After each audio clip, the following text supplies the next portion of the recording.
Alright, so it's the time of year again. Magpaparegister tayo ng sasakyan. So in case you didn't know, dapat regular ang pag-registration natin every year. Especially syempre pagka second hand yung sasakyan niya, medyo older na. Pero yung mga bago, hindi nyo na kailangan problemahin yan. I think you have 3 to 5 years na yata ngayon. 5 years registered na yung sasakyan nyo.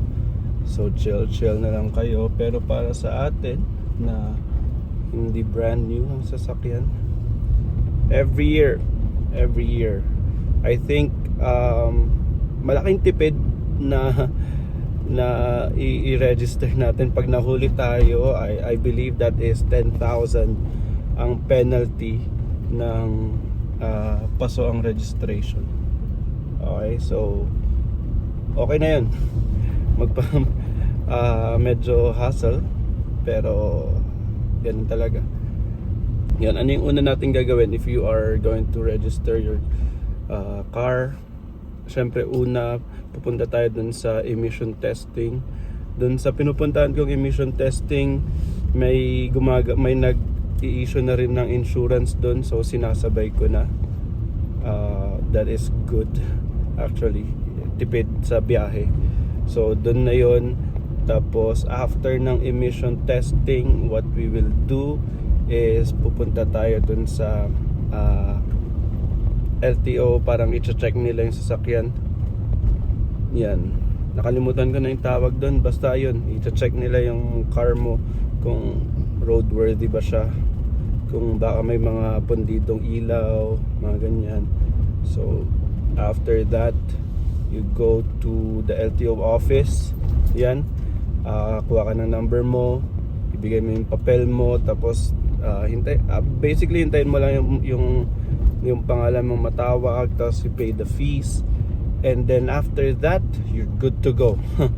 Okay, so ano yung mga kailangan nating alalahanin if we are going to register? Syempre, photocopy ng ORCR ninyo. Yan. Yung OR naman, magkakaroon kayo ng bago. Siyempre, every year yan na OR. Yung CR, photocopy lang ang kailangan. Yun.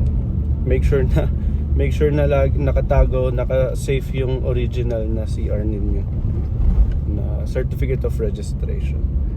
Yun lang naman, dalawa, tapos cash na na babayaran nyo. I'll give you a breakdown mamaya kung magkano yung total. Hindi ko na alam kung baka tumaas lahat ng mga fees, pero babalitaan ko kayo, guys. Okay?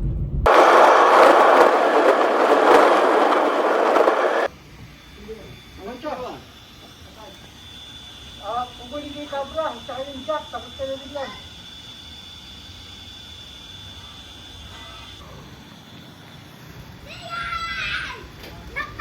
Okay,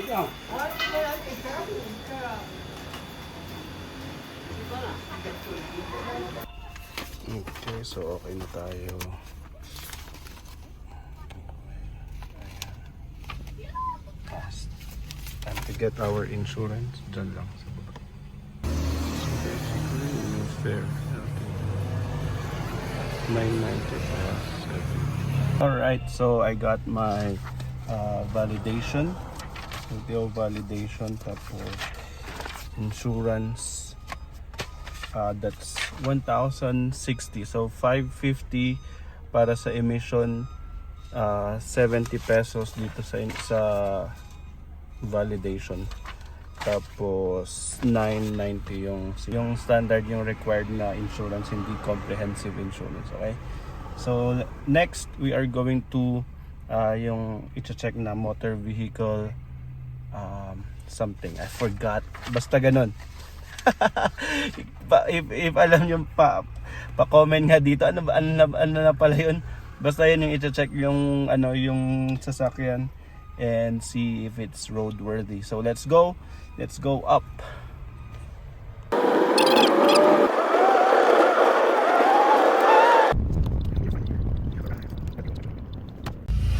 Okay, so kakatapos nung road test, Yan, kinuha na yung papel ko, tapos kunin na natin mamaya yung result, and then punta na tayo sa LTO office.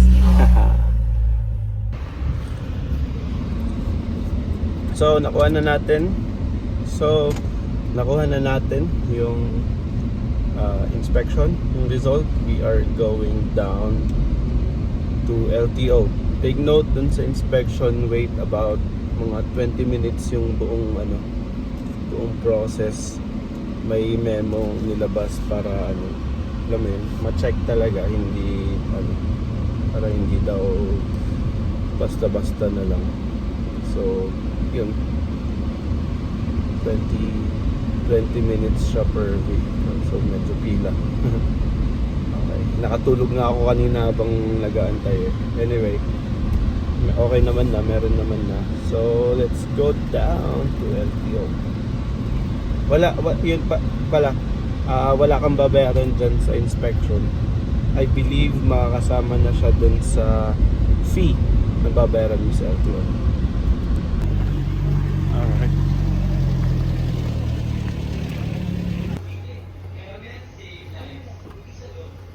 Isang babala, huwag kayo papadala sa mga fixer. Marami dyan sa labas. Mag-approach sa inyo para mas madali daw. Pero okay lang naman. Kaya antayin. Yan, mas mahal yun.